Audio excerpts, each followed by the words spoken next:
Constrictor so much for the introduction, and thank you for inviting me today. Great job, Santino, with your talk. Very well done, and that's the commonest alligator lizard I've ever seen. I have some in my yard, and I see them every now and then, but they're just like race skittish. Institutionalized. Yeah, great job. And thanks everyone for coming out tonight and to hear about boas, which is obviously one of my favorite topics. It's always great to have an opportunity to see people face to face, because the vast majority of my interactions with other people with reptiles are from behind the screen of the computer. And that's especially true since the pandemic. So any opportunity to come out, meet face to face and talk boas with people is always really welcome. Like a lot of us here, I've been into reptiles, since I was younger than Santino, and And I remember when I was about 4 years old, I was in a nursery school and they had this huge tank full of iguanas. And I just remember being blown away by them and just saying, I want to work with these animals. And so I basically, as long as I could remember, I was always looking for animals in the woods, right behind my house in Connecticut when I grew up. I had a variety of different lizards and turtles, and my mother wouldn't let me get snakes, but then eventually when I was 12 or 13, I got my first snake. And then I moved into the larger snakes. Got really interested in biology as a result of my interest in reptiles, among other things, and pursued a career in biology. So it's been a really good, one interest has fed the other, and it's kind of come full circle. So it's always great to have, interest in reptiles can really lead to a lot of really productive things. So about 25 years ago, I decided I wanted to just focus exclusively on boas. And I got my first locality boa, which were some Argentine boas. Had some challenges trying to breed them. Finally bred them, 7 or 8 years later. Then I ended up getting married, having a kid, so I was out of it for a few years. Then kind of got back into it, full steam ahead. And the last 15 years or so, it's just been kind of amping up with more and more boas. And then I started the YouTube channel about 4 years ago, so that's kind of amped it up even more. But today I want to talk about boas and kind of share with you why I think they're such a great animal to work with. And I decided to focus exclusively on boas because they have so many great characteristics. And I want to share with you some of these advantages and hopefully give you an appreciation for why I love them so much. So this is a real broad overview presentation. I'm going to talk about a variety of different topics. If there's any topic you want to hear more about, feel free to chime in and ask a question, and I'll share with you what I know. But I'm going to start off just by talking about what boa constrictors are and what characteristics they have that draws them to me so much. I'm going to give a real brief overview of the different types of boas available in the hobby. I talk a little bit about boa husbandry, and then talk about breeding boas. And then I have some animals. So I was planning on getting them out at the end, but I think I'll probably take them out when the mood inspires, so to speak. But we'll see. Can everyone see the screen okay with the light on? Do you think I should turn the light off or? Okay. Thanks for taking a vote. On or off? Okay. We can turn it back for the animals. Yeah. Okay, but first I want to say this is my favorite time of year, the late spring, early summer, because it's the baby boa birthing season. And these are some of my litters I've had in the last few months. I've had a really good start. I'm really happy with the results so far. And a lot of breeding boas is kind of a crapshoot. Sometimes it works, sometimes it doesn't. So when it works, it just feels great, and it's really what keeps me going in the hobby. We're seeing these new baby boas, and the satisfaction I get from having a successful litter. So first of all, what are boa constrictors? Well, as many of you probably know, boa constrictors used to be classified as a single species boa constrictor, and the scientific name is the same as the common name. And they had somewhere between 8 and 10 subspecies, depending on what you believe. But these are medium to large animals that have a really wide range over the Americas, from northern Mexico all the way to Argentina, well over 1 million square miles. It seems like a huge, amount of territory for just one species, and the variety within the boas is so great that, I think people were questioning whether it's really one species, for many, many years. But a paper came out in 2016 by Darren Card et al. And this was a study that used mitochondrial DNA sequencing to look at DNA from boa constrictors from different populations throughout the range, all the way from Mexico down to South America, throughout South America. And they found that the DNA sequences clustered into 3 main groups. So they had one group that clustered to animals from the west coast of Mexico. There was another group that clustered to animals from southern Mexico and Central America and northwest Colombia, and then another group that clustered to South America. And they proposed 3 separate species. So we have Boa sigma, the Mexican west coast boa. There's also Boa imperator, the Central American and Colombian boa, which was formerly a subspecies of Boa constrictor imperator. Now it's been raised to a full species. And then Boa constrictor itself, which includes Boa constrictor, the true red tail, and several other subspecies. So most people have accepted this reclassification, although some people do still refer to them as like Boa constrictor imperator. And honestly, it really doesn't matter. 20 or 30 years from now, we'll probably be calling them something else anyway. And the boas don't care. These classifications are only really for us. But the boas are going to be the same boa, regardless of what we call them. Okay, so what are boa constrictors?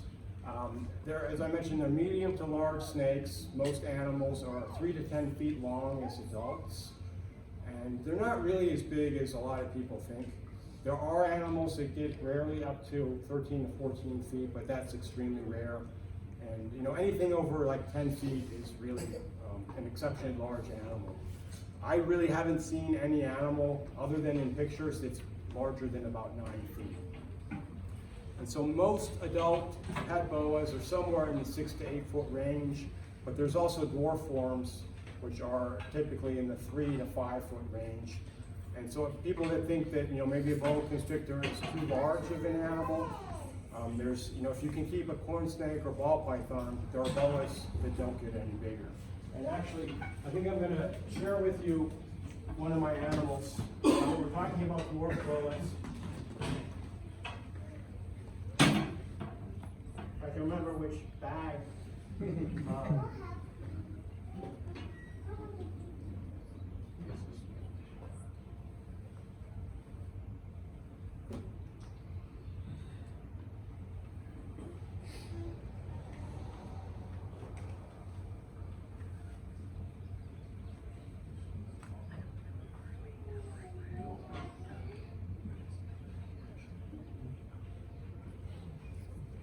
So this is one of the examples of the dwarf types of boas.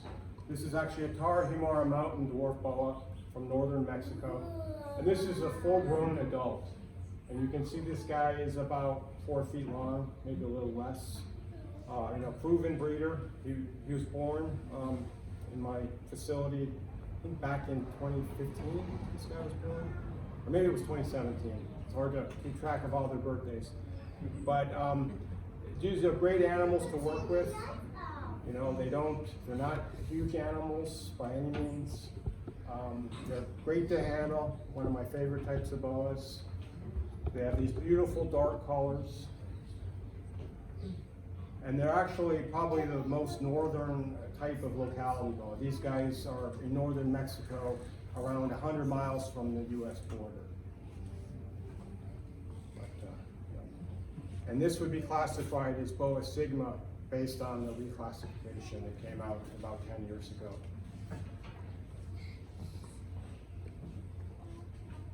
Is that Central American? No, this would be classified as a Mexican. Yeah, West Coast Boa sigma.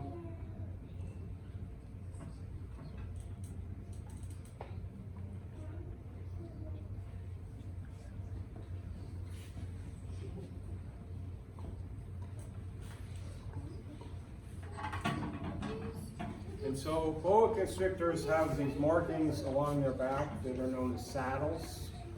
And the saddles will have a different shape depending on the type of boa. and a different number as well, but they're typically anywhere from around a dozen to about 30 of the saddles. And as they go to the tail, they become more rounded, and some types of boas have a really brightly colored tail saddles, like the true red-tailed boas. And true red-tailed boas are some of the most esteemed boas, and I think a lot of people get into locality boas because of the true red tails, and they're really blown away by the beauty. But there are so many other types of boas that are just as beautiful. It's just a great type of animal to work with.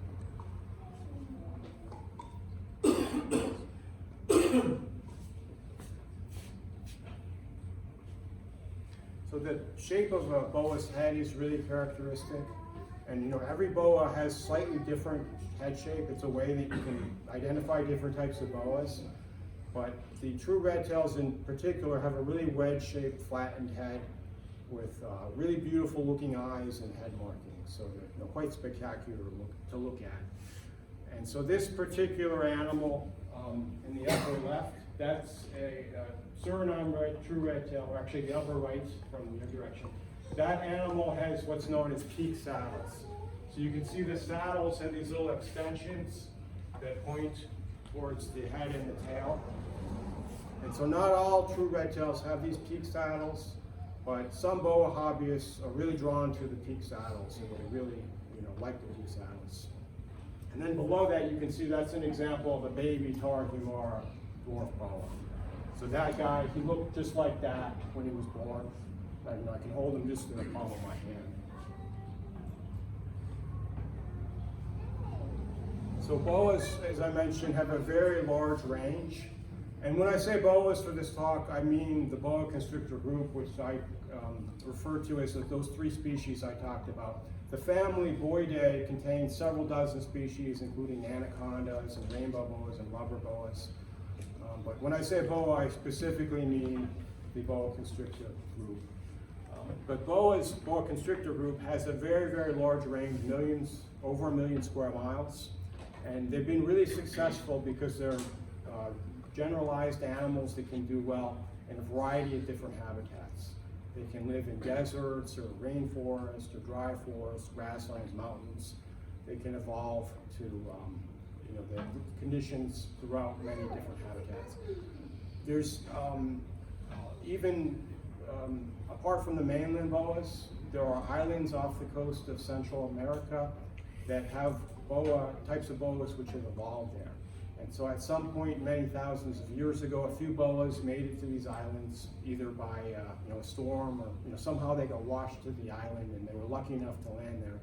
But they've evolved to small forms that have adapted to the limited resources on these islands. So it's really interesting to study these animals because it gives you a real good appreciation for evolution and how dwarf size evolves in boas that end up on these small islands with really limited resources. And in fact, the Tarahumara boas, although those aren't an island boa as far as being on an island like Hog Island or the Pearl Islands, they are an island boa in that they're isolated in habitat because they live in a mountain environment in Mexico, in kind of a sky island that's separated from surrounding habitat. So there's a very limited amount of area that they live in, and so the gene pool becomes kind of interbred, and you have the evolution to the smaller size, probably because there's a limited amount of food and other resources.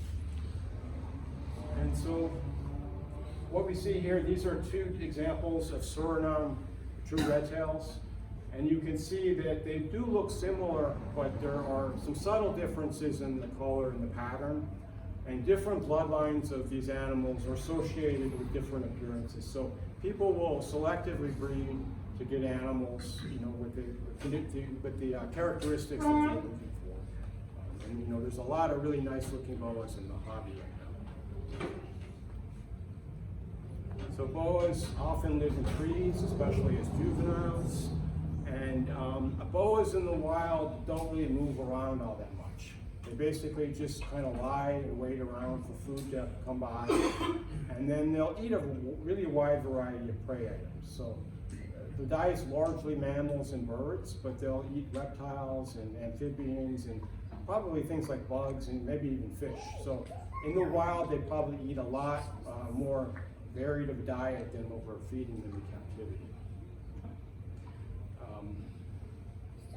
And there you can see the range map. So the three species that were reclassified by the CARD study, you can see the Boa sigma and the Mexican West Coast boa, which includes the Tarahumara boa, Boa imperator, the Central American boa, and then we have Boa Constrictor, which is the true red-tailed boa, and several other subspecies, including the short-tailed boa and Argentine boa. It should also be mentioned that there are boas in South Florida that live a feral population, and there's even a population out near Miami that's been breeding in the wild for several decades. And they're very limited in distribution, and there's like a local park there. And hopefully they'll continue to breed. You know, they're not really invasive like the Burmese pythons are, so hopefully they won't try to eliminate them. Okay, so why am I so attracted? Yeah, do you have a question? Do you know if the ones in Florida are the imperators or constrictors? Sorry? Do you know if the Florida populations imperator or constrictor? They look like true red tails. Yeah, and again, it's hard to say exactly what they are, but from the pictures, they look like they're probably came from Peru, would be my guess, Peru or maybe Ecuador. And they're called Deering Estates boas, and I tried to get some of them. A few people had them around 10 years ago. A few people were selling them. I don't know if anyone is actually breeding them. They're kind of interesting because it's a locality boa in that they're from Florida, but obviously that's not the original locality. But it's kind of a cool, variation of Like the different locality. markings and stuff. What's that? I wonder if they get different characteristics from their original location. Yeah, I mean, eventually they'll look different. Right now, though, superficially they look very similar to true red tails. And there's probably other boas in Florida that are probably largely Colombian in origin. There's so many non-native species in South Florida that pretty much anything in the herp hobby is somewhere in the wild in Florida at this point. Okay, so boa constrictors are such a great animal to work with. Part of the reason is because of the variety of different types of boas. So there's really two main aspects to the boa hobby. There's the locality specific side of it, and these are people that want to breed animals that descend from animals that were collected at a certain defined geographic location, and they don't want to introduce any other genes that come from a different locality. They want to keep the population pure and representative of that wild locality. And then there are the morph breeders who are selectively breeding animals that have genetic mutations that give them variations in color or pattern, really unique appearance that you wouldn't see in the wild. So boas are a great species for most people to work with because they have a lot of characteristics that makes them desirable as pets. They're a great size, they're really enjoyable to handle, they're beautiful to look at, they're charismatic to interact with. Some types of snakes, you take them out and they just kind of sit there and, they have the name Pet Rock for certain types of snakes. Other snakes, they just want to get away. You take them out and they just try to escape and they're thrashing all over the place. Boas are really the sweet spot between the two extremes because they will kind of sit there, interact with the keeper. They're really enjoyable to handle. And I think people that have worked with other snakes, they get into the boas, and sometimes they just don't want any other type of snake after they have the boas. That's me. And then, part of the reason I like boas so much, you can learn a lot about biology by studying them. So you can learn about genetics by breeding morph boas. In the genetics classes I took in college, when I breed the morph boas, I was putting that into practice. The different types of genes, dominant, recessive, etc. And then the locality hobby really gives you a lesson in evolutionary biology. What's the relationship between boas from different environments? And how did boas evolve the way they are in certain environments? So it's really, a great way to learn about biology and to appreciate biology in the natural world. And then finally, you know, boas are kind of challenging to breed. And you think, well, you know, challenging to breed, that wouldn't be a plus. But in a way it is, because someone who really wants a challenge and really wants to do something and try to learn something and do something new, there are a lot of opportunities in boas. And because they're so challenging to breed and so in such high demand, you know, there's a great demand for them. So you can breed boas, and it's usually not that hard to find homes for the boas. You know, other types of reptiles at this point, there's kind of a surplus of certain types. So we have to think about whether or not we should be breeding. But with most boas, there's a lot of demand for them. So you know, breed them and find homes for them. So this is a look at some of the different types of locality boas, and you can appreciate just how much diversity there is in the color and the pattern and the shape of the animal, the head, the body shape, etc. But this is just a small sampling of some of the different types, and there's literally dozens of other types out there that are every bit as different. And so the locality boas fit under those 3 species I talked about. And then there are a number of subspecies that fall under the different species.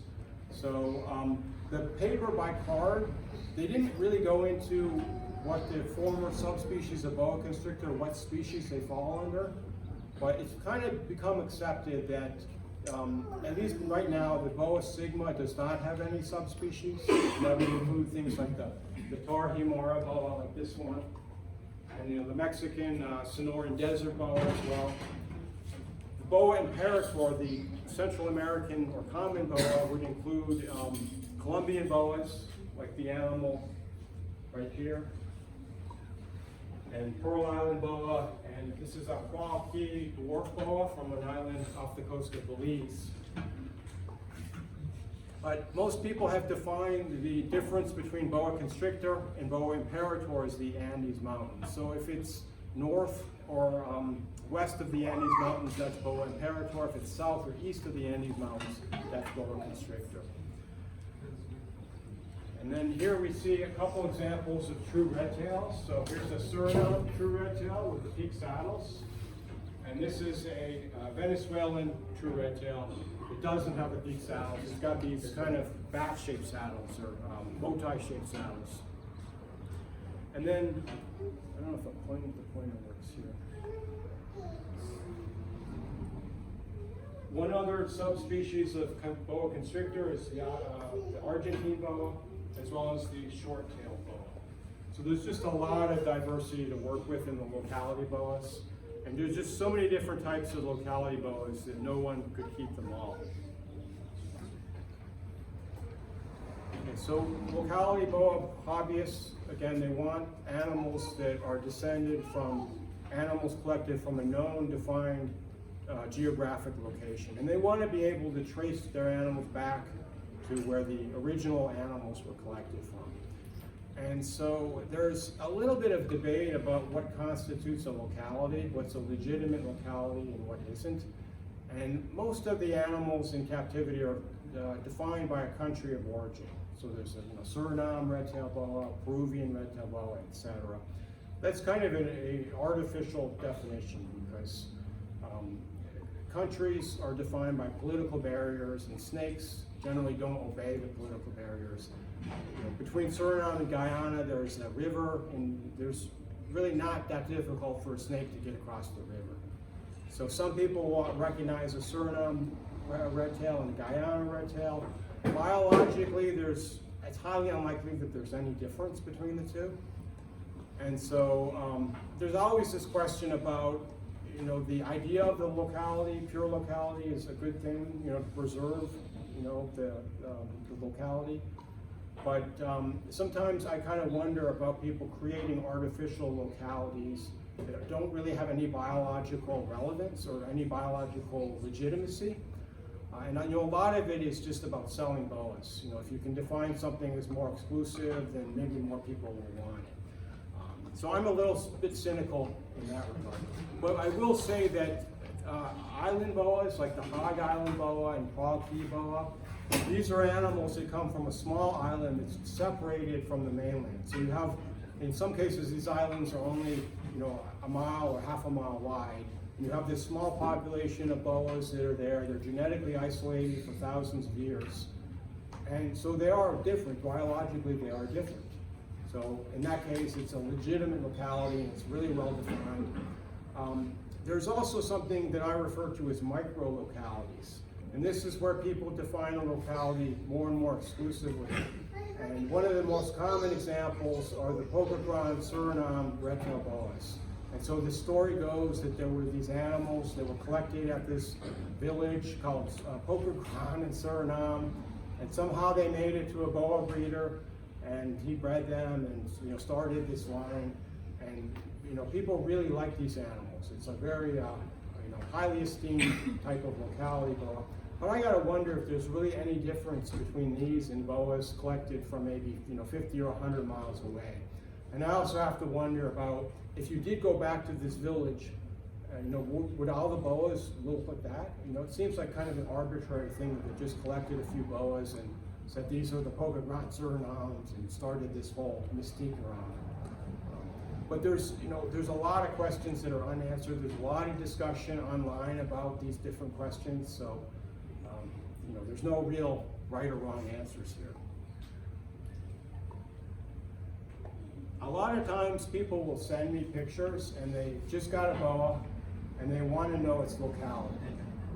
And you've probably seen people asking this online if you go to any of the social, any of the Facebook boa groups.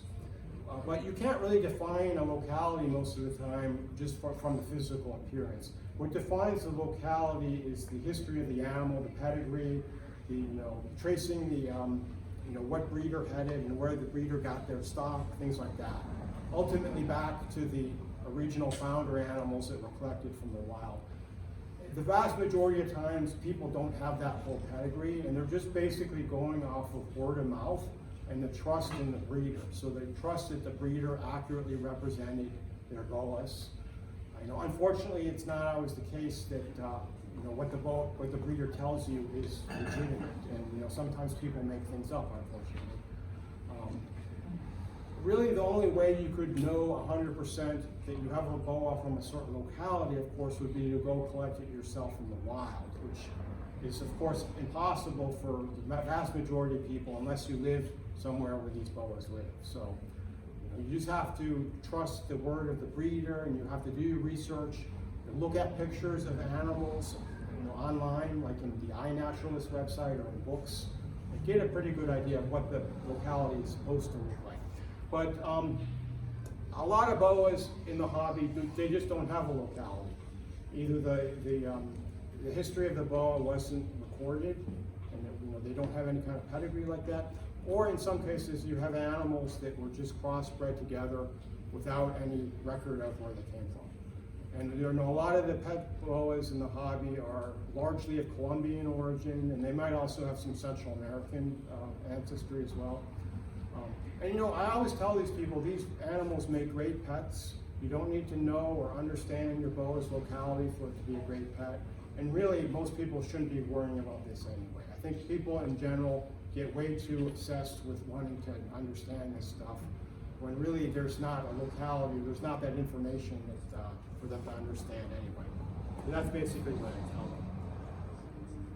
Okay, so then the other main part of the hobby are the morph breeders. And morph breeders have animals that have mutations in different genes, and they give them different appearances. So obviously a boa that looks like this would never live in the wild, and it probably wouldn't last very long in the wild because it would stick out like a sore thumb, and some predator would come and eat it. It probably wouldn't live very long in the sun either because it doesn't have pigment to protect it from the sun.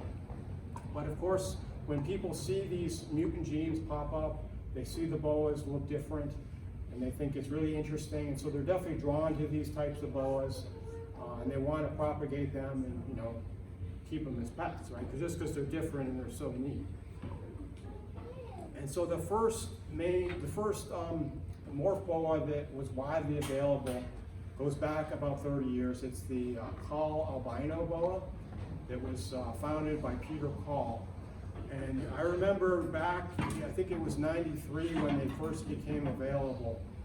I actually got the Peter Call's price list. I was a college student. I think I was a freshman in college at the time. I couldn't afford any of these boas, of course, but I just like to look at the price list and, fantasize about all these great boas. But at the time, the call albinos were $10,000 a piece. And that was back in 1990s money, which is several times what it would be today. Now they're about $300 or so, maybe even a little bit less. So as these dwarfs become available and people breed them in larger amounts, the prices are going to drop and they're going to become more widely available. But when we talk about morphs, there's really two types of genes that most of them fall under. So some of them are recessive traits, like the albino. Recessive trait, you need 2 copies of the mutant gene in order to have the phenotype or the physical appearance of the morph. But there's another type that's called an incomplete dominant, or some people call it codominant. And in that case, if you have 1 copy of the mutant gene in the animal, there'll be a phenotype. If there's 2 copies of the mutant gene, you have what's known as the superform, which has a more extreme manifestation of the gene. For example, the jungle gene, you have the jungle boa, which has 1 copy. You also have the super jungle boa, which has 2 copies. And most of these morphs are in boa imperator. There's a few morph animals which have popped up in boa constrictor, but just a few, and the vast majority are in boa imperator. So the genes really affect 2 different characteristics, broadly speaking. So some morph genes affect the color of the animal, and the most obvious are the albino. So across the top, you can see there's really 2 main types of albino. So there's the T or tyrosinase negative albino that's on the right, and the tyrosinase positive albino on the left. And you can see the negative one looks more brightly colored, and it looks a little bit more extreme, whereas the tyrosinase positive or T positive albino looks more natural. And so the difference is that one of these animals, the T negative, has a complete disruption of the enzyme tyrosinase, which it's involved in synthesis of the melanin pigment. So it's got a complete disruption of melanin production. The T positive albino produces a little bit of melanin, but the biochemical pathway that the pigment is made is slightly altered. So that's why it shows a little bit of dark pigment, but overall the color of the animal is quite a bit lighter than a wild type animal. And then there's also anerythristic boas, the boa on the bottom and the center. These have a really kind of a black and white silvery appearance, so they lack the yellow and red pigments. You have melanistic boas in the bottom right, and these animals have a very dark color. Some of them get almost pure black as adults, so they're quite striking to look at. And then there's pastel boas on the bottom left, and so these pastel boas have a very brightly colored pink and orange coloration. And at this point, there's probably 30 or 40 different morph genes. Seems like there's new ones that are popping up almost every day. If you're interested in morphs, the best place to go is to morphmarket.com, where they have a list of all these genes, and they have people that sell different morph boas. But it's a good place to go to do research on morph boas. Okay, so there are other genes which affect primarily the pattern. And one of the most common is called the jungle gene. And that's in the bottom right. That's an example of a jungle boa. So jungle boas have a very variable phenotype, a very variable appearance. They can have a really aberrant pattern with lots of striping and lots of really aberrantly shaped saddles. They also have increased color saturation, and overall the animals are cleaner. Above the jungle animal, that's an example of a motley boa. And so the motley boa has this kind of circular or oval shaped pattern down its back. And then in the bottom left, that's called a sterling boa, which is a patternless form of boa. Okay, so these are just 3 types of pattern genes. But again, there's several dozen different genes. These genes, they affect primarily the pattern, but most of the time the gene affects not just one thing, but it also has subtle effects on the color. Like the jungle gene will have subtle effects on the color. And so what morph boa breeders do is they try to breed different genes together in new ways to create new interesting animals. And you can almost think of these animals as living art or designer boas. I like to think of them as domestic animals. And really they are at this point. You know, people think about cats and albino rats and things like that as domestic animals. The amount of genetic changes between these boas and boas in the wild is just as great as the genetic differences between your cat and the wild cat that it was descended from. So they're really domestic animals. But the idea with creating these combo morphs is you want the genes to work well together and to complement each other. And so here we see an example of different ways you can combine 3 or 4 genes. So right here, this is known as a sun-glow boa. And so this is a combination of the call albino and the hypomelanistic or hypo gene. So what people realized with the call albinos is that when they get older after a few years, they lose a lot of their color and they kind of fade and they have this kind of pale yellow appearance. But if you put the hypo gene in with the albino gene, you can see you get a much more color saturation. You get this kind of bright red, orange color. It's just a much more impressive appearing animal. And then below that sun-glow boa, that's what's known as a jun-glow boa. So that animal is albino plus hypomelanistic plus jungle.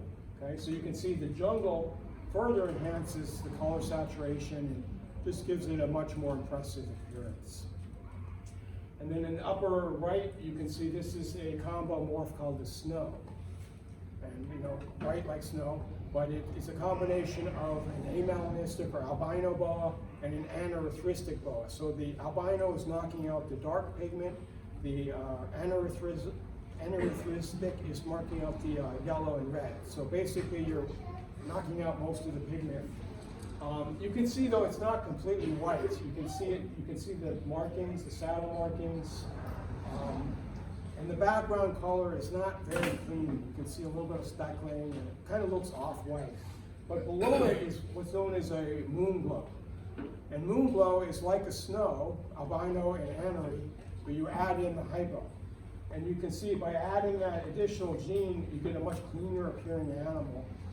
And it has these really pale lilac saddles. It's just a really impressive looking morph. It's actually one of my favorite morph boas. Actually,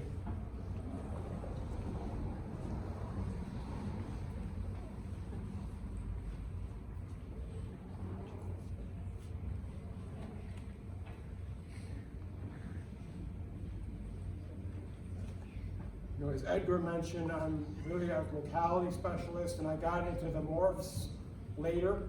You know, I got my first morph boas about 8 or 9 years ago, I think. But I really like that side of the hobby as well.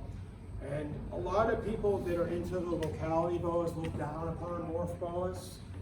And yeah, so I think a lot of people that are into, because locality is kind of a little bit more kind of snobby, for lack of a better word. But I like these animals. They're really fun to work with. They're beautiful to look at. And you know, they're domestic animals. It's like having a dog or cat. And so this particular boa, this is a combination of the albino and the anerythristic and the hypo. Okay? This guy is about, let's see, I think 5 years old. He actually had his first litter this year. And you can see he's not quite pure white. He's kind of this really pale yellow color. It almost looks like the glow of the moon, hence the name moon glow. But I also like these animals. They have these really cool looking pale eyes. They're just really neat to look at. But you know, one of my favorite morph boas. And actually this guy sired a litter that was born about a month ago, and there are 5 moon glows in the litter, which is really exciting.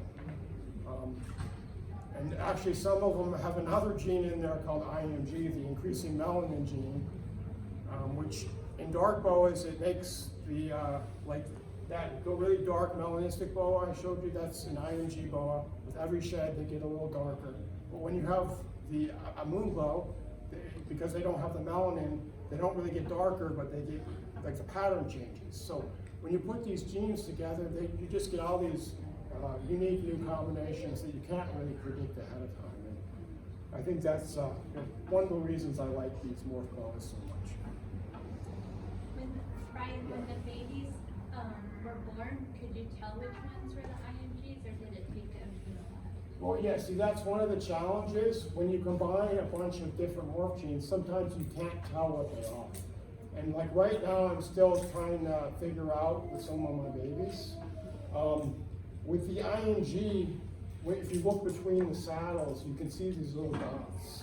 And that's how you know that it's IMG, because if the animal had the normal pigmentation, that's the part that would get darker. But because the animal's lacking those pigments, it's just gonna get whiter. So, yeah, but sometimes people sell boas and they can't conclusively identify the morph. They just have to say like it's a possible jungle, or a possible super sun glow, because you can't always tell. And there's no genetic testing for boas at this point. It's theoretically possible, but no one is offering that service, although they do have genetic testing for some ball python morphs. Can I just compliment that? Just mentioning the motley IMG that gets jet black as sheds in Yeah, that's a really popular boa. because they're more like brown and other markings, and as they grow, they fade to black. Yeah. So yeah, when you combine that IMG with other morphs, some of them get darker, some of them get lighter. Like IMG and motley and IMG and there's a type of anery, I think the black-eyed anery, those are supposedly get the darkest. Interestingly, I have a hypo IMG, and you would think that the hypo IMG wouldn't get that dark because it's hypomelanistic and increasing melanin, which seems like it's a contradiction. But my hypo IMG female is very, very dark.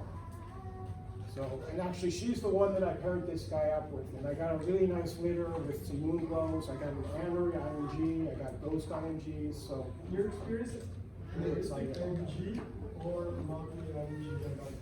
What's that? In your experience, does the motley IMG or aneristic IMG get darker? Supposedly the darkest is, there's a type of anery called the black-eyed anery. That combined with the IMG supposedly is the darkest. However, there's a lot of variability, and you can have the same two genes in two different boas, and they have a different appearance as adults, because we're just talking about a couple genes that are mutated, but remember, boas have thousands of genes. Like any animal, they have tens of thousands of genes. So there's other genes in the genetic background of the animal that influences the appearance as well.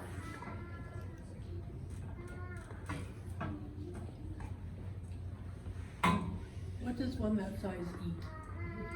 This guy eats mostly large rats. I feed them quail as well. They like to eat quail.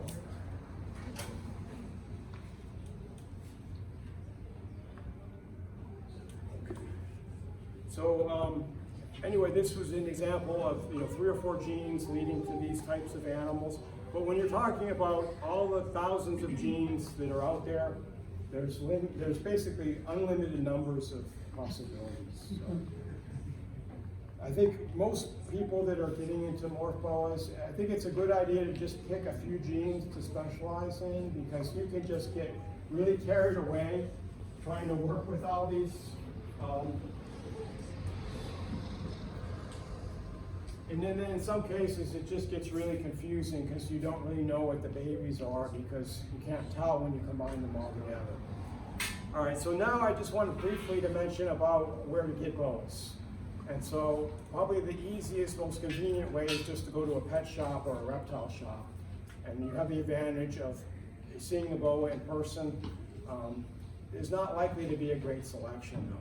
So most people that get really into the boa hobby will have animals shipped to them, either from a breeder or from some kind of reptile distributor. And reptile distributors typically will acquire a lot of animals from breeders and then resell them. So typically they have a larger selection. And sometimes they have lower prices, but you have the disadvantage of not being able to get as much information. Whereas when you get animals directly from a breeder, you can get the most information, you can get the most advice right from the breeder. The downside, of course, is that breeders will typically have litters that are born, and then they often sell out really fast, especially boas that are really in demand. So if you want to get certain types of boas, though, you really have to connect with a breeder that is working with them. And you may have to connect like years ahead of time and just build a relationship with that person just so that you're ready to acquire the animals when they're available, because they do go really fast sometimes. And so people will ask a lot about papers, and I guess there's kind of this idea that there's some kind of a society or organization that certifies boas, like dogs. You have the American Kennel Club. There's no American Boa Club. There's no, there's no governing body or anything like that that's certifying boas. So really, the paper is only as valuable as the reputation of the seller. Anybody can write anything on a piece of paper and say that it's this type of boa. So really ask questions about the breeders and the sellers. Ask other people what their opinion is. There's a lot of information online, and there's a lot of really, really good breeders and sellers, but there's a few that aren't so good. And you don't want to work with some of the people that have had really negative experiences like that. And then lastly, you can also consider going to a humane society and adopting a homeless boa, because humane societies mostly have dogs and cats, but more and more often they do have reptiles, and they do have boas from time to time. And often these are just animals that just need a home. Someone was in a situation where they could no longer keep the boa, and it ends up at the humane society. So it's definitely a good thing to try to give it a home. And many of these boas, make great pets. Or for example, you might know someone who has a kid, and the kid's going off to college, and the kid had a pet boa but can't take it to college. Situations like that. That's a good way you can get a boa. Okay, how to house your boa. So most people that house boas use commercially available snake cages. And there's several different manufacturers, and they're fairly simple in design, basically just a large plastic rectangular box. And it's anywhere from 4 to 8 feet long, depending on the size of the boa, with either a sliding glass front or a hinged plastic front. And this is a pretty good way to start. Most adult boas do well in like a 6-foot cage. The really, really big ones probably should have an 8-foot cage, and then smaller ones that are up to around 5.5 or 6 feet can be kept in a 4-foot cage. And you can also build your own if you have any kind of carpentry skills. You can also keep boas in racks, and the advantage with the racks is that you can stack them vertically, so you can fit a lot of animals in a small amount of space. And a lot of breeders use these racks. The problem with the racks, though, is that very few racks are going to be big enough to house large adult boas. About the largest of the commercially available tubs are they're called boa tubs from Iris, and they're, or from Vision rather. They're 30 by 40 inches in size. So they're okay for boas up to around 5.5 or 6 feet. So either, dwarf boas as adults you can keep in these, or sub-adult boas you can keep in them. And I keep a lot of my smaller boas in racks, and then I move them up to larger cages when they get bigger. And then you can also, a couple other options that people will consider. A lot of times people want to use fish tanks. And fish tanks are really not the best solution for keeping boas, because the characteristics that make them good as fish tanks are not really what you want for a boa cage. So you can use a fish tank to start, but then you definitely want to look into a better solution as the boa grows. You can also use a naturalistic enclosure up to these really elaborate designs with plants and waterfalls and things like that. And if you enjoy doing this, that's great. It's always a lot of fun to see an animal in a simulation of its natural habitat. However, boas don't really need this. They don't need to have a simulation of their natural habitat. And these are basically, almost all boas at this point are captive bred. I mean, as I mentioned, a dwarf boa is basically like a domestic animal. So taking a morph boa and putting it in a naturalistic enclosure would be like putting your Siberian husky in a simulation of the Arctic, like a wolf habitat or something. You probably wouldn't do that, but boas, they don't know what the wild is. As long as you have an enclosure that has all of their husbandry needs met, it doesn't have to be naturalistic in appearance. However, if you want to do this, that's great, but don't go overboard, because sometimes these enclosures can just be a little bit hard to maintain if they're too complex. And so you want to keep your boas with a hot spot of around 88 to 90 degrees, so that's about a third of the cage has, in most of my cages I use this heat tape, like flex white heat tape or ultra therm heat mats. But I put the heat tape underneath the enclosure on one side, and that side will fall at about 88 to 90 degrees, controlled with a thermostat. I use the Herpstat, reptile thermostats. And you definitely want to use the thermostat, because if you just plug it right in, it's going to get way too hot for the boas and also possibly pose a fire hazard. But in my snake room, when I have the hot side 88 to 90, the cool side automatically falls at 75 to 80, which is perfect range for the boas. The ambient temperature in my room is about 70 to 75 degrees, so the cool side will be about 5 degrees or so hotter than the ambient temperature, just because of that heat map. If you just have one cage, or the ambient temperature is cooler than 70, you may want to look into using a radiant heat panel. And so this you can mount to the side or the ceiling of the enclosure, and it emits heat, and it will do a better job heating up the ambient air. But for collections where you have a lot of animals in a room together, I find that the heat mats work just fine. And so you want to keep the humidity high, 60 to 80%. So I use a cool mist humidifier, and I also spray down the substrate. If the humidity isn't high enough, you can have shedding issues. And then you want to add different furnishings to the cage to get your boa things to hide under and things to interact with. So things like cork bark tubes and plastic hiding boxes and branches to climb on. And then you also want to have a substrate, which is on the bottom. And there's a lot of different substrates out there, and they all have their pros and cons. None of them are perfect. I use this cocoa husk bedding for most of my animals, and I find that it's nice to look at, and the animals like to sit on top of it, and it also maintains the humidity really well. But I do use newspaper for some of my animals, particularly animals if I want to do a complete change of the substrate really fast. I'll often use newspaper for grab females. Okay, feeding boas. Most boas in captivity are eating a diet largely of rodents. So I start off my babies on fuzzy mice, and then they move up to larger mice, and then they move up to rats. But I also feed them various types of birds, including quail and chicks and chickens as well. So I find that it's really a good idea to mix up the diet. Don't just feed one type of animal to your boa. Feed a rat, and then feed maybe a couple larger mice, and then you might want to feed a quail, something like that. Just keep it interesting for the boa, as well as nutrition. You want to keep its diet varied nutritionally. You don't need to use live prey items for the vast majority of boas. I find that some of the baby boas can be a little picky. They want to start off on a live animal, like a live fuzzy mouse, but then usually within a few feedings they can switch to the frozen fod.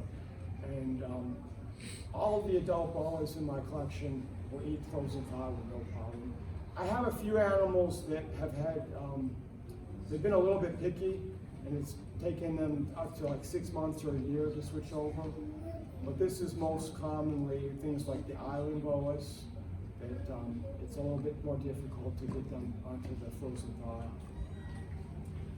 So you want to feed a prey item that's large enough to leave a slight bulge. Okay? You don't want to feed the largest possible item that the animal can eat. Just something that will leave a slight bulge. I've got kids enough. Okay, so one of the most misunderstood questions is how often you should feed boas, and I'm really amazed by how often. What's the boa? You want me to get out a boa? Yes, he does. I don't know her. I'm trying to remember which ones I've seen so far.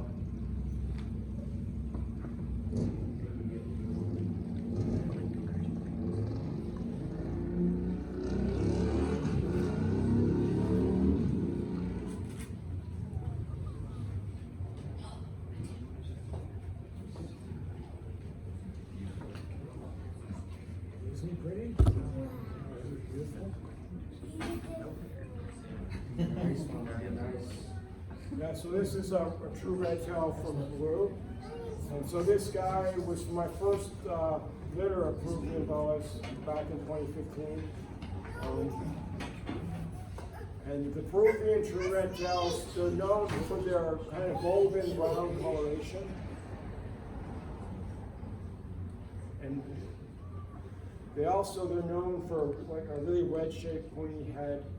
And true red tails in general have a really muscular appearance.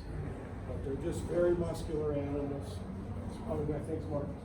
And in general, you know, a healthy red tail will look a little bit more muscular than other types of boas.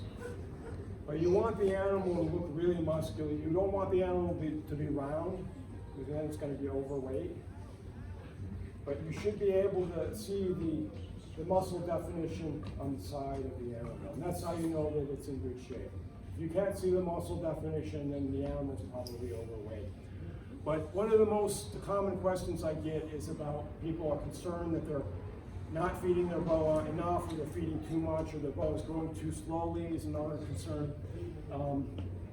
In general, you want to, every boa is going to be different, and you want your boa to grow slowly but steadily. Typically, most boas are going to grow 6 to 24 inches a year.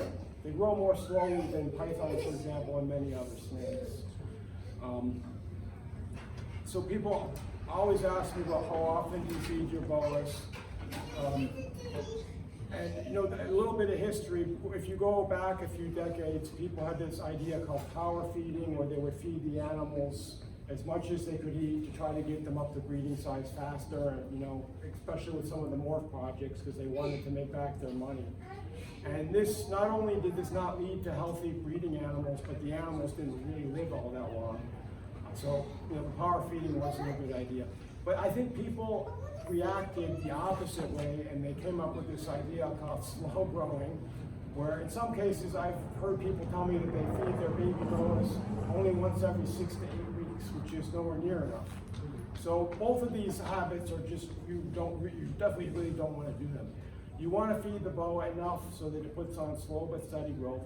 This is kind of a rule of thumb, and so most of my animals I feed every 7 to 14 days until they're 2 years old, and then from 2 to 4 years old, it's from every 2 to 3 weeks, and then the adults 4 years or older, I feed roughly every 2 to 4 weeks.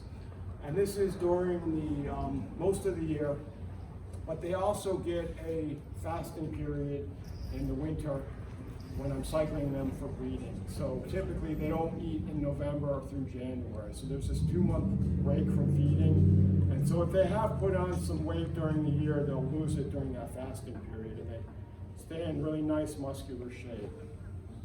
I wonder how much they would eat in the wild. In the wild, they'll eat whenever they see the food.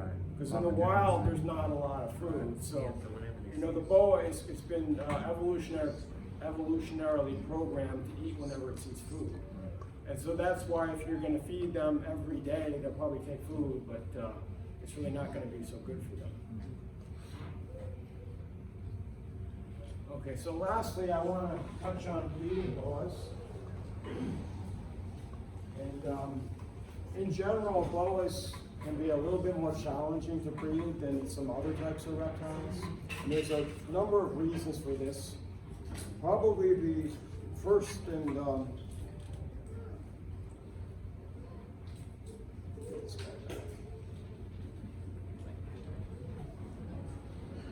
probably the most obvious reason is because boas aren't really a formula species. You can't really just follow a recipe, a set of instructions in order to breed them. You know, you can start off with a protocol that's worked for other people, but what works for some breeders and some boas doesn't work for other breeders and other boas. And what I found is that I've had some boas that will breed under almost any condition, and I've had other boas that don't seem to want to breed under every single condition I've tried. So sometimes it's just luck, and it's kind of arbitrary whether the boas want to breed. But besides this, boas have to be relatively old to reach breeding size. So for males, at least 3 years old. For females, at least 4 years old. And many boas a few years older than that as well. And then it takes a long time to breed boas because the boas don't lay eggs. They retain the babies inside of them. There's that additional period of about 4 months when the babies are developing in the mothers. So you're looking at anywhere from about 6 to 10 months of the year between, you know, pairing up your boas to when you're going to get babies. And because of this, the females need to recover the following year. So you can't breed female boas every year as you can with some species. And so boas, in order to be ready to breed, the minimum for some morph types is probably 3 for males, 4 for females. Most of the locality boas need to be a year older, 4 for males, 5 for females. You know, sometimes I've had animals that they don't breed until they're 6 or 7 years old for the females, for some of my red tails and Argentine boas. It just takes them a longer time to get to breeding size. And you know, people, they want to rush everything. You know, 5 or 6 years, that's a long time, you know, especially if you're young. But you just have to enjoy the whole process. You have to enjoy watching them grow and, you know, really look forward to when they're going to be ready to breed. But it's a long time commitment. The other thing is that the types of conditioning that people use can be really variable. And most of the boa breeders will use a cycling where they drop the temperature at night. And this is when I first started, I was doing this, and I started off dropping the temperature 24 hours a day, about 15 degrees. So basically, when I got to the coolest temperature, it was about 75 degrees on the hot spot. And I, you know, keep the temperature for about 2 months there. As I've gone on in breeding boas, I don't drop the temperature as much, and I only drop it at night. So I drop the temperature about 10 to 12 degrees just at night for about 2 months during that cooling period. I also start my cooling earlier. When I first started breeding boas, I would start the cooling around Christmas time, between Christmas and New Year's. Now I started in early November. And by starting the conditioning earlier, I get litters earlier, and that gives me more time during the year for the babies to get established and to start feeding. Because when you pair up in December, sometimes you don't get babies until September. And you know, the babies aren't going to be ready to go until the following year. So I've had more success when I pair up earlier. But cycling isn't really necessary. And I think when people started breeding boas, they came from breeding colubrids. And colubrids, you do need to drop the temperature. For example, for some of the mountain king snakes that live in these cold environments, if you don't drop the temperature, the animals are not going to be able to breed, right? But for boas, most of these animals come from tropical or subtropical environments. It doesn't really make sense that you would need to drop the temperature that much. And I've actually found that a lot of my boas breed fine with no temperature cycling at all. And so right now I'm cycling about half of them. Some of them I don't cycle. I don't cycle any of the morph boas, and it works fine. So yeah, you don't need to cycle. But I mean, I would, if you're going to start breeding boas, I would say to maybe start with what has worked for a lot of people, and then just see what works for you. And then every year I do it a little bit differently. So I end up pairing up my animals right at the beginning of the cycling. And typically I'll have them together for the whole fasting period, and then I'll remove the pairs and I'll feed them, and then they'll go back together for about a month, and I'll feed every month or so. But you don't want to breed this type of boa. Anyone know what boa this is? Purebred. Huh? Purebred. No, this is inbred. Oh, inbred. So, inbreeding, of course, breeding together closely related animals. And I bring this up because, unfortunately, for a lot of boas, there's a very small gene pool. We're only talking about a handful of individuals that founded the captive population. And so, unfortunately, we have this double-edged sword where we want to maintain the purity of the animals, but then we have to inbreed them. And there's no simple answer to this. I mean, people ask me these questions all the time, and I tell them that, you know, this is what we have to work with, right? So people, they come to me, they say, oh, can you give me unrelated animals of Tarahumara boas? And I say, you know, they're all descended from like 3 or 4 animals. And, you know, there really aren't any. And by now, we're probably looking at 4 or 5 generations removed from the animals that came from the wild. Unfortunately, it's nearly impossible for most types of boas to get any animals from the wild to introduce any fresh genes. So we just have to work with the animals that we have. But I would say that in general, you probably don't want to keep inbreeding generation after generation. You want to introduce fresh, unrelated animals if there are animals available. And I bring this up because a lot of people, they're obsessed with this notion of purity in their boas, and they end up inbreeding them. And you know, it might be fine for a generation or two, but in the long term, inbreeding will cause a lot of genetic diseases and other issues. So it's definitely something we want to think about. But the point of this slide is that you really want to think about breeding boas before you breed them. And there's not a need for everyone to breed boas. And one of the things about the reptile hobby I find kind of unusual is this focus on breeding and this emphasis on breeding, and it's almost like this notion that if you're not breeding the animals, then you haven't achieved success in the hobby, and it's really kind of ridiculous. I mean, if you got a pet dog or cat, most of us, the last thing you want to think about is breeding it, right? And these are, after all, the boas are pets, right? So if you're going to breed boas, really think about the types of boas you're breeding.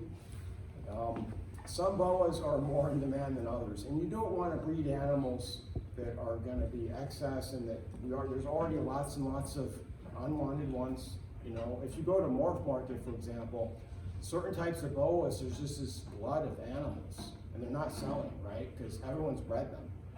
So try to focus on animals that are going to sell and that are in demand.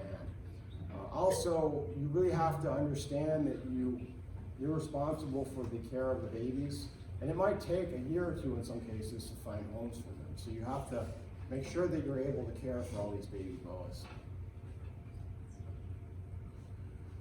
Okay, so the breeding trials, I paired my animals up typically these days around early November. They're together in the enclosures, the male and female, until late January, early February. And then I'll separate the pairs and I'll feed them. And at that point, I return the temperatures to the normal so that the cycling only lasts for a few months. After I feed them, I put them back for about a month. And then I separate them again and feed them. And I repeat that until the females are obviously gravid, or until it's May or June, because if the female hasn't become gravid by then, it's just not going to happen that year. And so, generally speaking, I just use 1 male and 1 female, and that seems to work the best. And some people have this idea that they can get this super stud male with all these really desirable genes, and they'll have like 5 or 6 females, and they'll just rotate him among all the females. And that's not really a good idea or a good recipe for success breeding boas, because a lot of males aren't really that good of a breeder. And if you divide their attention among multiple females, you end up not getting any of them rabid. And in fact, you could end up getting the animals full of what are known as slugs or infertile ova. And the slugs are really hard for the females to pass, and you really want to do everything you can to avoid these slugs. So having one male with one female is probably going to be the best bet. In fact, some people will use 2 males with 1 female. They'll either put them all together at once, or they'll rotate the males with the same female. But so what I'll see happen is that in some cases, the male will instantly become interested in the female, and he'll start courting her. He'll try to line up his body with hers and wrap his tail around hers. So here, what you see, this is the tails of 4 different pairs that are in the process of breeding activity. And so often when people see these tails that are wrapped together, they think that that's the mating, and they think the male is mating with the female. Usually mating isn't actually happening. Usually the male is just kind of trying to mate. He's just kind of courting the female. If you look closely, you can see in both of these pictures, this is actual mating. So you can see the hemipenes right there. But usually it's not actual mating. And so what I do is I just put my animals together, and then I let nature take its course. So you can get your animals prepared as best you can. You can get them ready to go, but ultimately when they breed, it's their choice if they're going to breed or not. And I've seen a lot of people who are really obsessed about what's going on every single day, and they're constantly checking on their boas, and they want to know what's happening at every instant. I don't worry about any of that. I just put them together and I let nature take its course. I try to give them a lot of privacy and space so they can do their thing. You know, sometimes I see the male is instantly attracted to the female, and it looks like they're, getting underway right away. And that goes on for months, and yet the female doesn't become gravid. And then other times I don't see any activity at all, and they're on just separate sides of the cage, but then a few months later the female's gravid. So you just never know. Those I call the stealth breeders that you see no activity. But what I'll do is I'll basically just keep them together, and in most cases the male and female are together for at least 3 or 4 months, and then some of the females will become gravid. And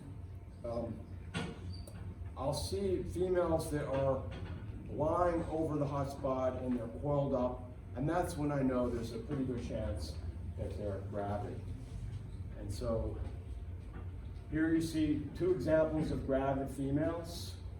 So one giveaway is how swollen the abdomen is. So hopefully there's a lot of really good babies developing in there. But they'll lie over the hot spot in this coil, and usually they don't move very much. They just kind of lie there. They look kind of distant, like they're off in some faraway land or something. But that's how you know that the female is gravid. And so once they become gravid, basically I just check on the temperature every few days. I make sure that the hot spot is 88 to 90 degrees, and then I just give them their space.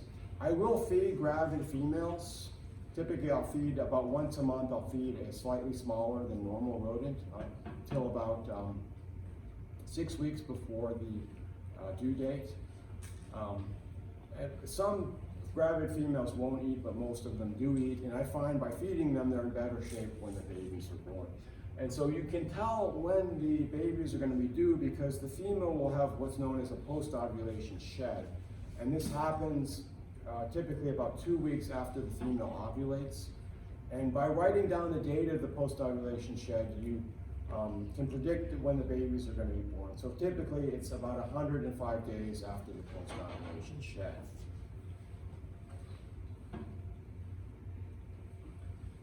So as that date approaches, you'll notice that the female boa becomes restless, and she's moving around the cage and kind of looking for a nesting spot. Typically about a week or so before the babies are born, the female will move around. Sometimes you'll see this what's known as a waxy stool, which is this kind of greenish, yellowish, feces that she passes that has kind of a plasticky looking appearance. And usually what happens is the babies are born at night or early in the morning, and I come into the snake room and I can actually smell it now. My sense of smell has become tuned to where I can pick up the smell of the boa goo, and I know that the babies have come. And I'll also see that the cage, the front, is kind of steamed up, and I'll see little babies moving around. But it's the greatest feeling, and You know, I'll never forget my first litter of true red tails and, you know, what kind of feeling that was. It was just such a satisfying feeling of, you know, having achieved that. Just, you know, one of the things I'll never forget in my life. But a birth can take anywhere from a few minutes to 8 hours. And usually you'll see what are known as slugs. Okay, so these orangey brown looking things, those are unfertilized ova. And a lot of times females will have a few of these in the litter along with the babies. Sometimes the whole litter will be nothing but slugs, and that's always disappointing, but it does happen fairly regularly. You know, sometimes you'll also have stillborn animals. You know, they look completely normal, but they're just unfortunately not alive, and it's can be heartbreaking to see that, but it does unfortunately happen quite often. So this is a video of the birth of the boas, and you can see the female is pushing out the baby through her cloaca. She kind of wiggles her tail a little bit. If you look closely, you can see there's this membrane called the amniotic sac that's around the baby. And you can see some blood vessels in the amniotic sac, but that's what connects to the umbilical cord to the mother that supplies the nutrients for the developing offspring. And so typically, when the female, after she's done pushing them out, she'll kind of push the babies to free them from the amniotic sac. And you can often see the female interacting with the babies. I mean, we don't know exactly what's going on, but it's, you know, tempting to speculate that there is some kind of a bond between the female, the mother, and boa, and the babies. Typically I'll take the female out after all the babies are done, and I'll get her cleaned up and clean the cage and take the babies out. But I usually leave the babies in there for a while just so that the female can have some time with them, because, you know, we don't know what's going on in the head of the boa, and, you know, maybe we're anthropomorphizing and thinking that there's some kind of connection there. But it's not incorrect to think that maybe there is. I mean, you know, the mother obviously wants her babies to be successful and to do well, and she wants to protect them. And if we just go in there and take them away, it's, you know, she might not get that experience. But the babies typically will house together in a large sterilite tub, and they seem to enjoy sitting in a pile together. I think they have safety in numbers. But I'll keep them together until they shed, which is usually about 10 days after they're born. And then I'll put them into a rack in individual tubs. And they'll usually start eating within a few days of their first shed. And typically the babies are ready to go to their new homes after they've eaten 3 or 4 times. They're usually about 2 months old at that point. But boa breeding is challenging, and I would say that of the pairs that I pair up, about a third to half of them on any given year don't result in a gravid female. And then I'll also say that of the females who become gravid, about 2/3 of them you have a successful litter, and about a third, unfortunately, you get slugs or you get stillborns or something like that. And every year I do it, I learn a little bit new, you know, and I don't think I'll ever really completely understand the process, so it's, you know, something that keeps me going year after year to try to improve the process and, you know, hopefully have a more successful year than the previous year. Okay, so in conclusion, you know, I find that boas are the ideal species to work with, and they have a number of characteristics that makes them so attractive to me. You know, boas are a great reptile for anyone from an absolute beginner up to a seasoned pro who's been keeping reptiles for their whole life. There's so many different types of boas that there's something for everyone, and I don't think anyone would ever get bored with keeping breeding boas. And then boa breeding, as I mentioned, is really challenging, and there's a lot that we can learn. So, you know, I don't think you'll ever understand all the secrets of boa breeding. And then finally, this is just sources of more information. Okay, these are some of my favorite books on boas. So probably the best general book to get is The More Complete Boa Constrictor by Vuillemenot. The best book on breeding boas is The Reproductive Husbandry of Pythons and Boas. And it's a few decades old, but it still has a lot of really great information that you can't get anywhere else. The Giant Snakes by John C. Murphy and Tom Crutchfeld is a really good book about pythons and boas, both in the wild and in the pet trade. And then Snakes, the Keeper and the Kept by Carl Kaufeld. It's actually older than I am, but it's one of the most well-written snake books I've ever written, or I've ever read rather. And it has a lot of really great information, and I've probably read it 3 or 4 times, and every time I read it, I enjoy reading it. So highly recommended, you know, classic reptile literature. And then finally, I have a YouTube channel, Brian Boas, where I've made some videos on different aspects of boa keeping. So if you have a question about boas, chances are that I made a video about that question. Hopefully I can point you in the right direction with the answer. So with that, I appreciate all your attention and staying here tonight, and I'll take some questions. I have a few more boas that I didn't get out, so if we want to turn the lights up.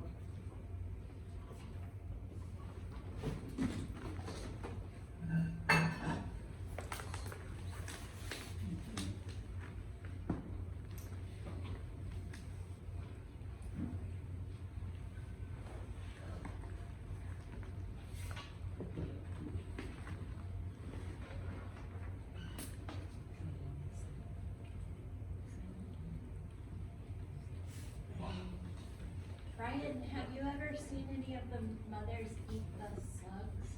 I haven't, but I've heard about that, and you know, it's certainly been documented to happen. Probably because I take the slugs out before the mother would have a chance to eat them. But yeah, they do eat them because it's nutrients and they can, you know, live off them. People will feed the slugs to other reptiles as well. I've seen people that feed them to their monitor lizards. So, I mean, it's like an egg. You could probably eat it if you want to make an omelet of it. Yeah.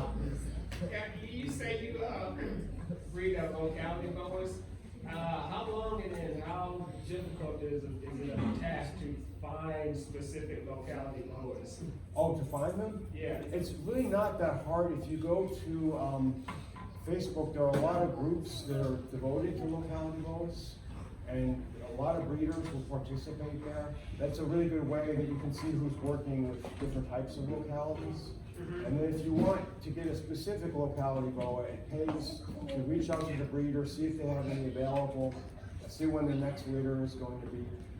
If you're not that picky about the specific type of boa, if you just go to Fauna Classified or kingsnake.com or Morph Market, there's usually a lot of locality boas up there, as well as the morph boas. And how many do you work with? Right now, geez, probably about a dozen localities. I actually, yeah. I sold off a few locality projects. I just wasn't really getting a lot of enjoyment out of it. I had to kind of focus because I had too many animals. You know, when you breed boas, you want to keep all the babies, and pretty soon you have all these holdbacks and you run out of space. And it's always really difficult, you know, because I want to keep so many boas, right? But at this point, I can't because I just don't have the resources to house all these animals. Right. But yeah, so this is a Suriname red tail. This guy was bred. He was born back in 2016. This was the first litter. I have an animal that I named Prometheus. He was actually the animal in the title slide. And I don't know a lot about that animal. I got him on, I think, Fauna Classified. I got him from someone in Massachusetts. And I asked, where did you get this boa? And they said, well, it was at they said it was a show either in New Hampshire or North Carolina. It was really big, right? So they had no idea where the animal came from. They told me it was a Suriname boa. And he just looked kind of interesting, right? Like different. And the picture that they had wasn't a really good picture, right? And so I took a chance and I bought him, and I was just blown away by the appearance of this animal. The tail was just, you know, so bright red and so long, and the contrast was so amazing. You know, the saddles just really stood out against the background color. And so I'm pretty sure that it was not a captive bred animal like the guy told me, because the animal, he had like a number of scars on him, which looks more like a wild caught animal. I'm pretty sure he was also quite old. You know, his face, his head had several scars on it, and his muscle tone was more like an older boa. So I have no idea where this boa came from, other than I got it on Fauna Classifieds, and they told me it was from Suriname. and it looks like it's from Suriname. Again, you know, I'm talking about locality boas, and all these people obsessed with locality boas. No one can prove 100% their boa came from anywhere, really, unless they got like a picture of the person collecting it, right? So anyway, this boa just, you know, I took some pictures of him, and you know, he became really popular on social media. And then I was lucky to get a litter out of him in 2016, and this is one of the babies. And then I got another litter from him in 2017, and then unfortunately he passed away in like 2018. And I think he was pretty old. Although, like I said, I really don't have a lot of specific information about this animal. But this is, you know, his offspring, and this is the one that's continuing the bloodline. And this guy he had a litter last year, and hopefully he'll have a litter this year. He's got the female I paired him up with that looks rabid, so hopefully we'll have some more babies. Of course. Thank you. But the Suriname true red tails are, most people consider these the epitome of the true red tails, just because in general they have the longest, reddest tail. And you know, the tail can be anywhere from like a bright fire engine red to kind of a darker crimson red, up to like a maroon color in some animals. But they, you know, they have the peak saddles and just a really large amount of contrast between the saddle color and the background color.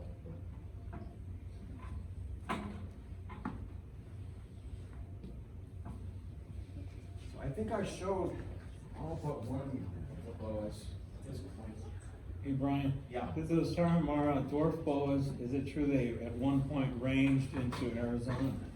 Possibly, yeah. In fact, they probably would still be able to live in Arizona. I mean, the environment in Arizona is not that much different from northern Mexico. So yeah, the ranges of these boas is constantly changing. So it's likely that at some point they may have lived in the United States. You know, back probably before it was the United States. My understanding that where they occur about 100 miles south of the border, there's a stark rain, the amount of rain drops off north of that 100-mile marker, which is probably one of the reasons why they do not make it into Arizona. Now, maybe historically they did, but that's one of the reasons why they don't now. Okay, because they do have those Sky Islands in southern Arizona. Yeah, they do, but there's, from my understanding, there's a significant drop-off in participation north of their range. Oh, okay.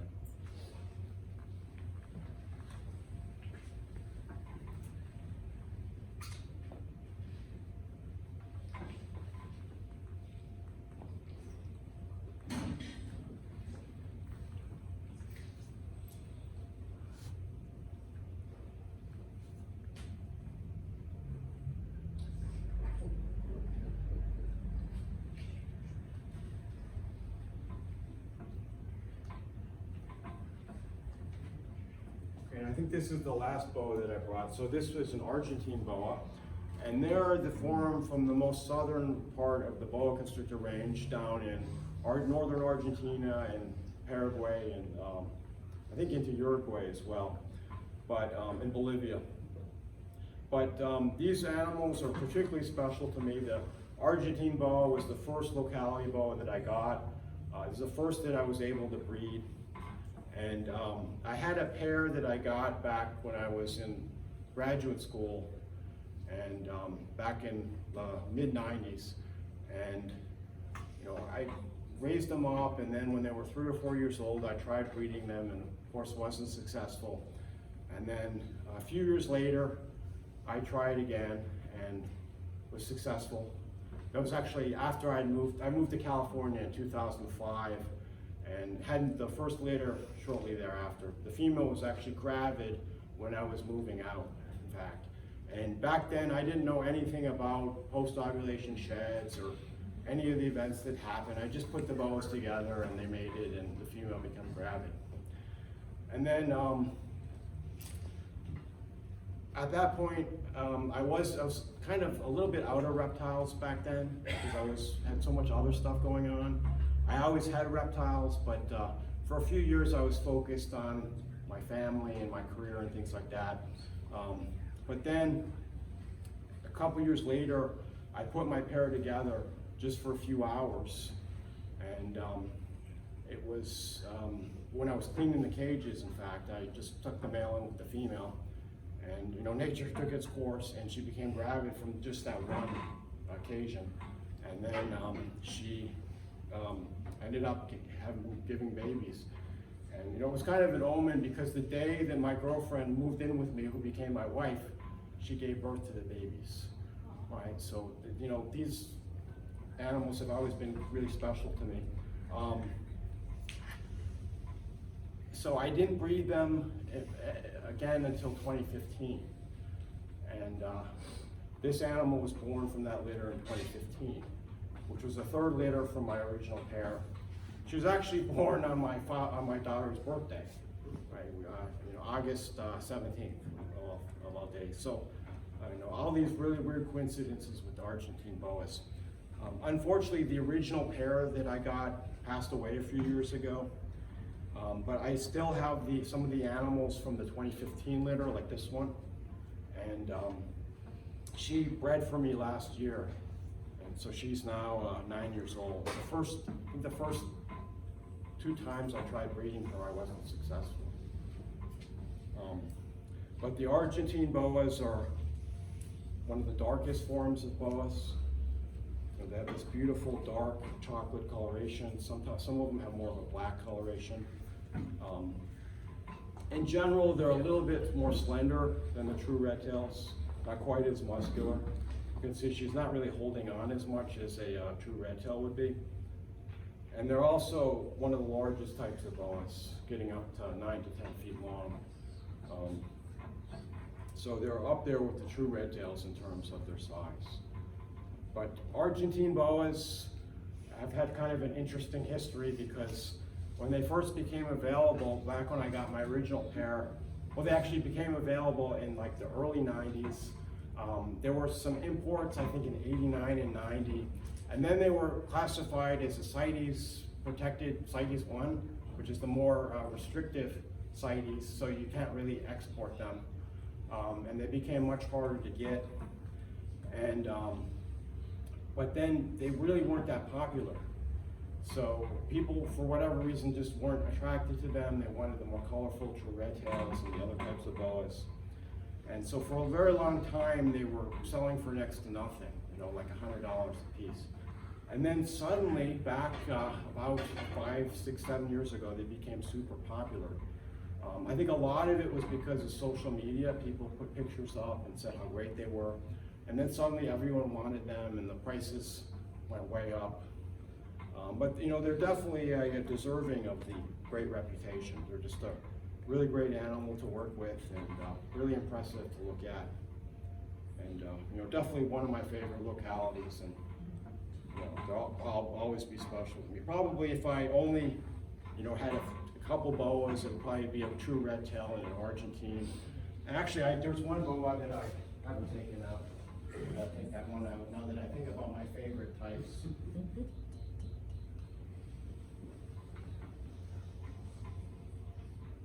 What's the largest litter that you've The had? largest litter I personally gotten has been 25 babies. And I think people in general have a misconception about how large the litter sizes are. I even have a book that has a picture of a Boa with a litter size of 26, and it claims that that's a small litter. No, 26, that's a great litter. That's a big litter. It's not unusual to get a litter of under 10 babies, particularly for a first-time breeder or for like a dwarf Boa. Morph Boas in general will have larger litters. Sometimes people will get litters of 30 or 40. The record is, she doesn't want to go back. The record is probably somewhere over 80 babies, so it's possible. But it's kind of like the size. A Boa could be 14 feet long, but that's what, 1 in a million, 1 in a billion. It's just so uncommon that you're not likely to see Boas that big. And some Boas have bigger babies than other Boas? Yeah, so in general, the true red-tailed boas have some of the largest babies. The dwarf boas, not surprisingly, tend to have smaller babies. I don't know what bag this animal's in. Okay.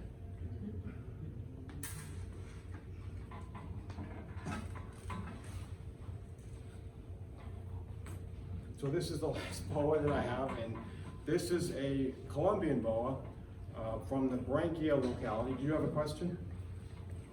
Just a kind of funny one.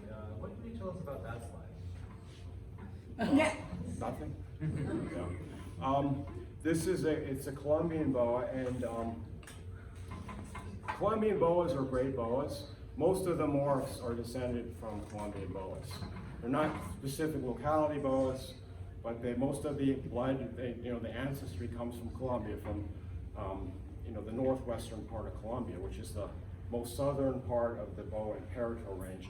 But because they're so close to the true red-tails, they have a lot of the characteristics, the bright colors and the contrast. And a lot of times pet stores would have boas that they call Colombian red-tails. So these were kind of non-locality specific Colombian boas. And in general, they figured out if they called it a Colombian red-tail, it would sell more, and they could sell it for a higher price than if they just called it a Colombian boa. So it's kind of a marketing thing. This is a boa from the locality that can be traced back to animals from Branchia, Colombia. And this is a boa bred by a friend of mine, Michael Beach, from Portland, Oregon, who's a good friend of mine. He's given me a lot of advice with breeding boas. He also works with a lot of locality boas, and I highly recommend him as a breeder. But I got these animals, they're born in 2020, so I got them a few years ago. And when I was starting off, I had Colombian boas that weren't of a specific locality. But I didn't get the locality-specific Colombian boas until relatively late. It was actually the last locality I added to my collection. And I gotta say that they're one of my all-time favorites. I mean, I just love the appearance of them. I mean, to me, these are even more beautiful than the true red-tails.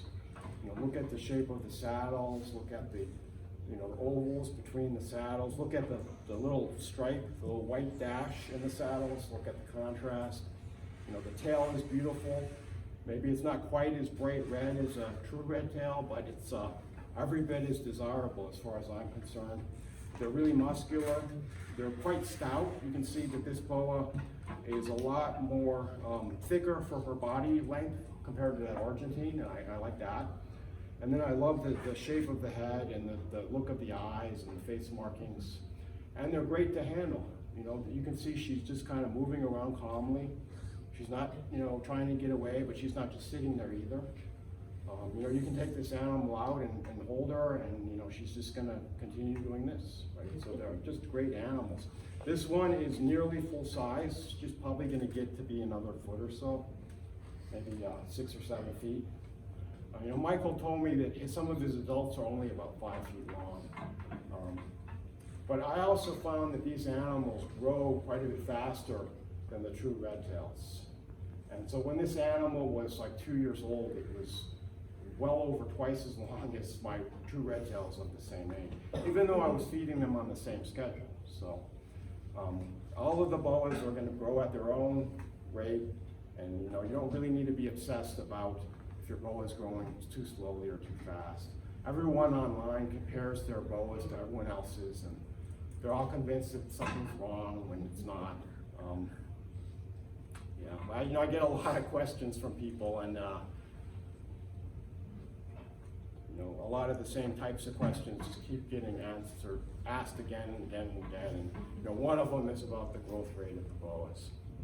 Well, Brian, if anyone has any more questions, I think it's almost 10, so we'll wrap it up. Okay. But if you guys have any questions, in a bit we're going to do a quick picture and the raffle for the book, and then they can come up to you and ask them anything. Thank you very much for your presentation and showing these beautiful animals.